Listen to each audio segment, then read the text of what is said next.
Muy buenos días a todos los estudiantes del curso de literatura de segundo grado. Y hoy nos encontramos ya en el curso de literatura de segundo y vamos a tener un tema a hablar hoy que es nada más y nada menos que de la vida de Miguel de Cervantes. Ahora bien, vamos a compartir pantallas.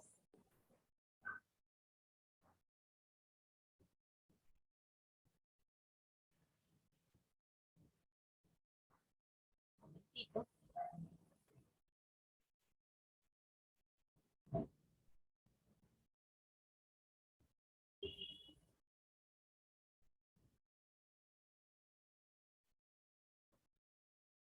Esperar que ajusten los controles.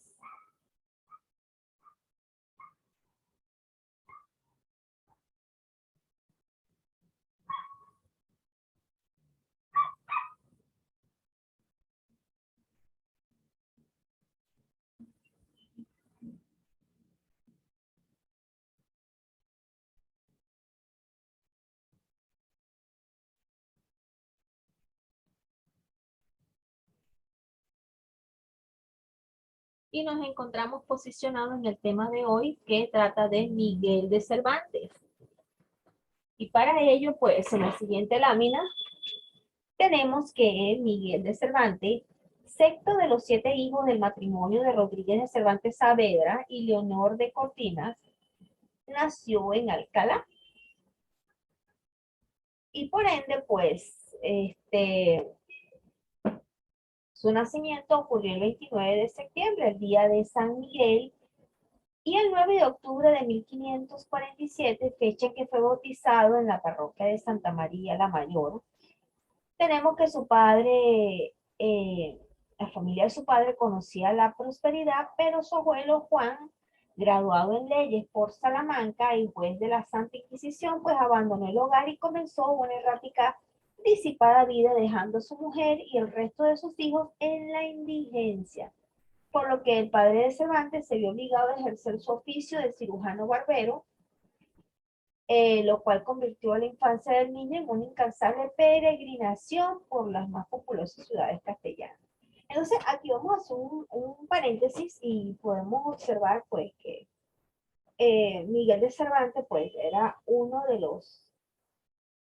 eran 7 hijos, pero era el número 6, es decir, uno de los más pequeños. Y pues su nombre Miguel es debido a que nació el día de San Miguel. Su padre, pues, conocía muy bien lo que era el término de la prosperidad, pero debido a su abuelo, pues el abuelo, aunque era graduado en leyes, decidió llevar una vida errática y abandonó el hogar.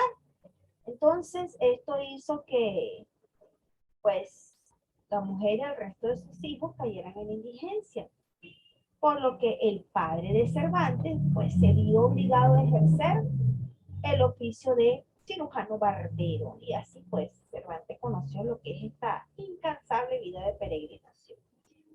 A los 17 años, pues Cervantes era un adolescente tímido y hasta tartamudo, que asistía a clases al colegio de los jesuitas y se distraía como asiduo espectador de las representaciones del popular Lope de Rueda. Como recordaría años más tarde, pues en el prólogo a la edición de sus comedias, me acordaba de haber visto representar al gran Lope de Rueda. Entonces, ¿tenemos características de Miguel de Cervantes? Sí. Este personaje tuvo una vida bastante fuerte. Tenía 7 hermanos, eran siete hijos del matrimonio, era uno de los más pequeños. Y pues vamos a decir que fue una vida un poquito escandalosa la de la familia, debido a que el abuelo, pues de ser una persona bastante culta, pues pasó a ser una persona de llevar una vida errática. Y tenía ciertas características en cuanto a su personalidad, pues era bastante tímido, pero también era tartamudo. A lo mejor la tartamudez le llevó a ser tímido. Ahora bien, esto es la vida de Miguel de Cervantes. ¿Por qué? Porque tenemos que hablar de él, porque sencillamente en páginas siguientes vamos a estar hablando de la gran obra que Cervantes nos dejó. Y para ello copien esto en sus cuadernos.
Bien, y continuamos en la siguiente lámina.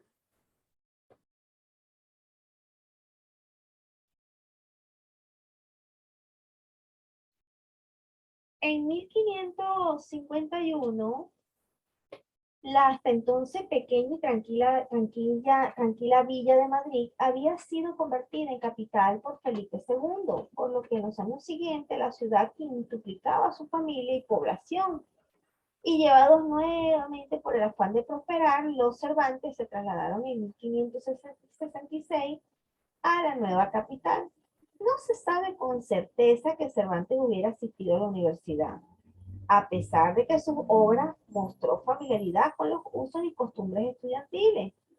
En cambio, su nombre aparece en 1568 firmando 4 composiciones en una antología de poemas en loa, de Isabel de Valois, tercera esposa de Felipe II, fallecida ese mismo año. Y en 1569, un tal Miguel de Cervantes fue condenado en Madrid y arrestado y amputado de la mano derecha por herir a un tal Antonio de Segura. La pena corriente se aplicaba a quien se atreviera a hacer uso de armas en las proximidades de la residencia real. No se sabe si Cervantes salió de España ese mismo año huyendo de esa sanción, pero lo cierto es que en diciembre de 1569 se encontraba en los dominios españoles en Italia, provisto de un certificado de cristiano viejo, es decir, sin ascendiente judío, o moros. Y meses después era soldado en la campaña de Diego de Urbino. O sea, tuvo una vida bastante ajetreada, vamos a decirlo así, fuerte, porque pues nuestro amigo Cervantes pues pasó una odisea desde pequeño, desde los escándalos familiares hasta estos penosos acontecimientos sucedidos durante la gobernancia de Felipe II. Copien esto importante en su cuaderno, saquen lo más importante, recuerden que deben enviarlo todos los sábados a mi correo.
Junto a su hermano menor, Rodrigo Cervantes entró en batalla nuevamente en Corfú.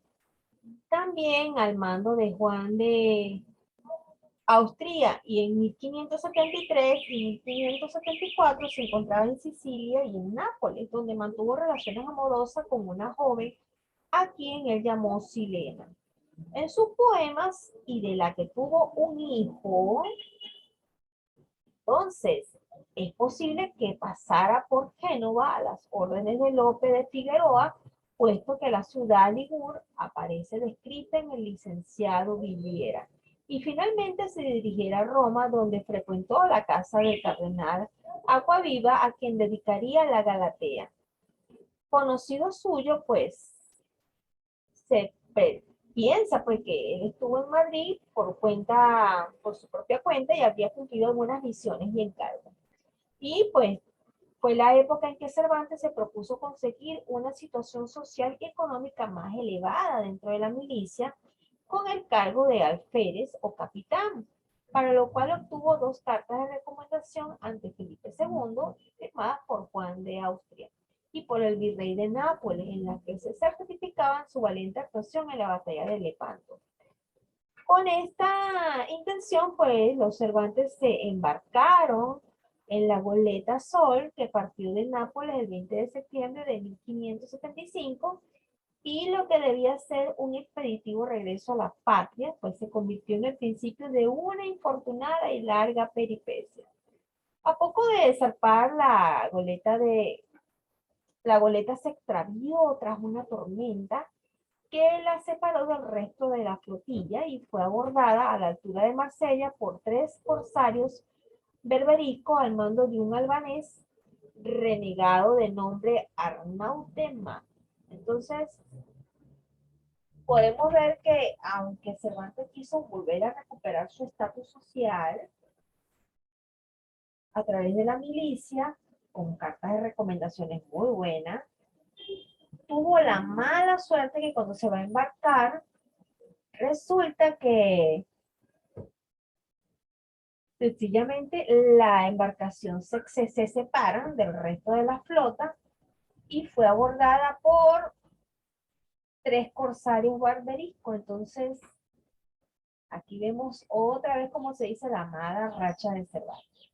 Copien esto en su cuaderno, lo más importante.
Bien, y continuando con la siguiente lámina,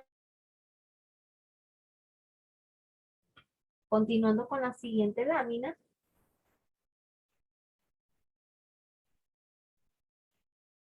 Argel en aquel momento era uno de los centros de comercio más ricos del Mediterráneo, por lo que muchos cristianos pasaban de la esclavitud a la riqueza renunciando a su fe. El tráfico de personas era intenso, pero la familia de Cervantes estaba bien lejos de poder reunir la cantidad necesaria siquiera para el rescate de uno de sus hermanos. Cervantes pues protagonizó durante su prisión 4 intentos de fuga. El primero fue una tentativa frustrada de llegar por tierra a Orán, que era el punto más cercano de la dominación española. El segundo intento, al año de aquel, coincidió con los preparativos de la liberación de su hermano.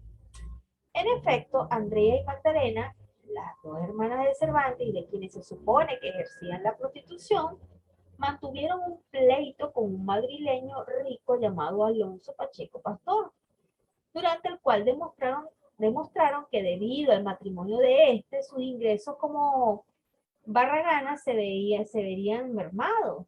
Y según costumbres, pues obtuvieron dotes que fueron destinados al rescate de Rodrigo, quien saldría de Argel el 24 de agosto de 1577. Fracasado otro intento de fuga de Miguel y los hermanos se despidieron, salvando este último la vida de la ejecución debido a que su dueño lo consideraba un hombre principal. Entonces, seguimos con la vida tan ajetreada que tenía Cervantes, no salía como se decía, de una, pues. Entraba en una desgracia para salir de otra y así estaba, entraba y salía, entraba y salía. Entonces copien esto en sus cuadernos, ya estamos por terminar la primera sesión, copien esto,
Bien, y continuamos.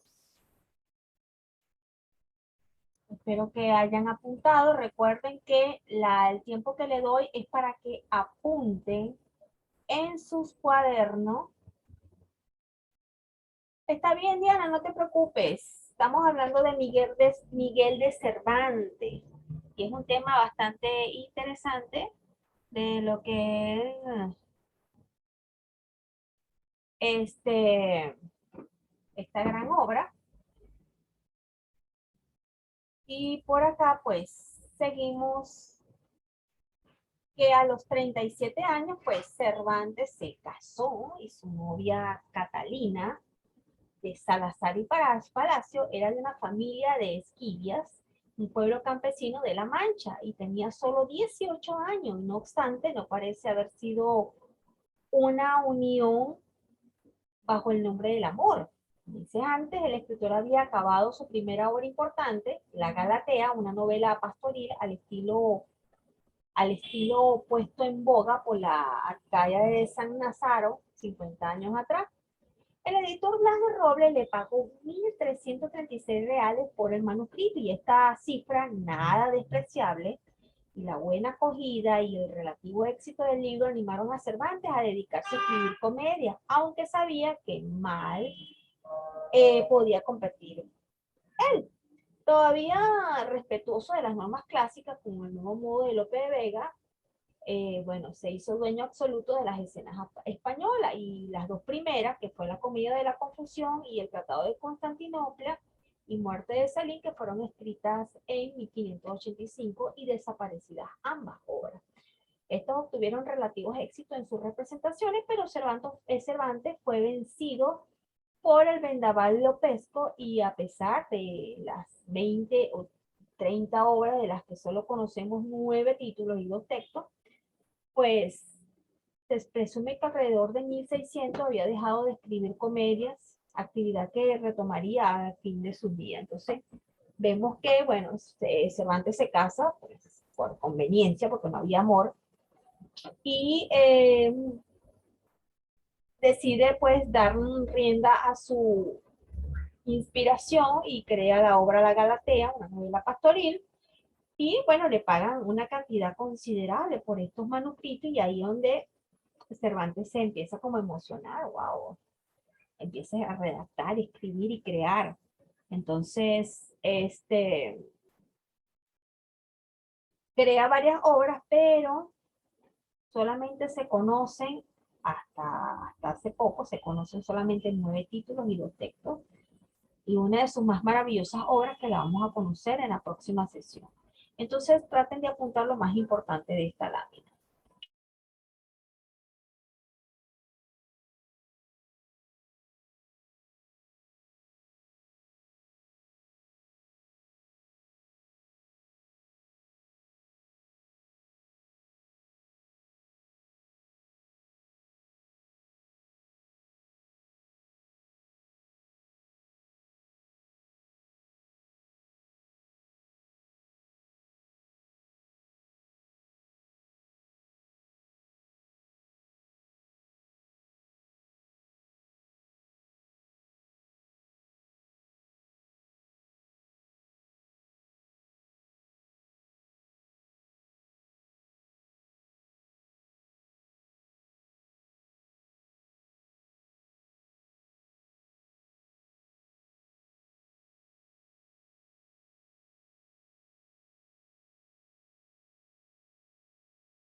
Bien, y en la siguiente lámina ya vamos a avanzar a lo que es la obra de Cervantes, que para ello pues voy a dejar de compartir un momentito para traerle una de las obras más representativas de lo que nos dejó el gran maestro Cervantes. Y por acá pues, permítanme un momento ubicar el contenido de el famoso Quijote de la Mancha, porque de esto es lo que vamos a hablar en la siguiente sesión. Bueno, pero vamos a dar un intro en esta sesión, ya finalizando 5 minutos de terminar esta primera sesión, pues vamos a ubicarnos, permítanme ubicar los controles y vamos a compartir pantalla.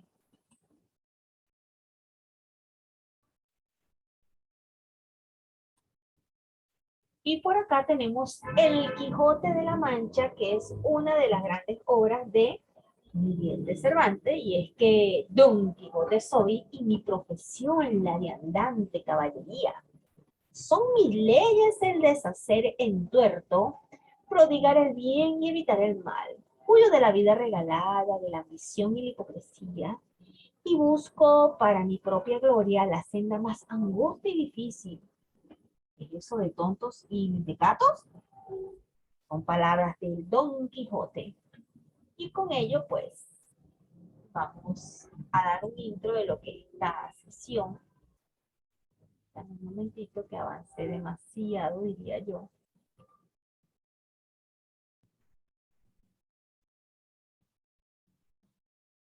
Esta obra fue escrita por Miguel de Cervantes Saavedra y editado en 1605 y es una de las obras más destacadas de la literatura española y la literatura universal y una de las más traducidas. Y si usted no conoce esta obra de Miguel de Cervantes, pues entonces usted no ha visto literatura. Te invito a que copies esto en tu cuaderno.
Bien, y hoy hemos estado hablando de Miguel de Cervantes con su gran obra que veremos en la próxima sesión como la es el Don Quijote de la Mancha. Y hemos visto que este hombre pues ha sido un personaje bastante lleno de vigor, de travesuras, pues ha estado relacionado pues en la milicia, se ha querido destacar, pero aunque usted no lo crea, ha tenido una vida muy dura el pobre Miguel de Cervantes. Y por acá pues, en la siguiente lámina, tenemos los principales personajes del Don Quijote de la Mancha y su nombre es Alonso Quijano, el bueno, así se llamaba el Don Quijote de la Mancha, quien era un hidalgo de 50 años, delgado, seco de piel y rostro, devorador de libros de caballería hasta el punto de creerse uno de ellos. Es además la representación de la fe y la religiosidad más íntegra. Su personaje encarna los ideales más altos que un ser humano puede alcanzar, lo inaccesible y lo excelso, el alma cristalina y la nobleza espiritual. Entonces vemos que Don Quijote, pues, era un hombre que le encantaba los libros de caballería. Y a ver, ¿cómo lo relacionamos con Miguel de Cervantes? Miguel de Cervantes era perteneciente a la milicia, o sea que iba como que algo de su vida iba plasmado en su obra. Entonces vemos que este personaje principal, pues, era bastante delgado, un hombre de 50 años, un hidalgo de 50 años, quien representaba la fe y la religiosidad más íntegra que un ser humano pudiese tener. Entonces, mi estimada estudiante, ya estamos terminando esta primera sesión, por lo que te invito a que copies y en lo que copies o tomes captura, pues desconectes de esta sesión y solicites conexión a la segunda parte de literatura de segundo grado. Nos vemos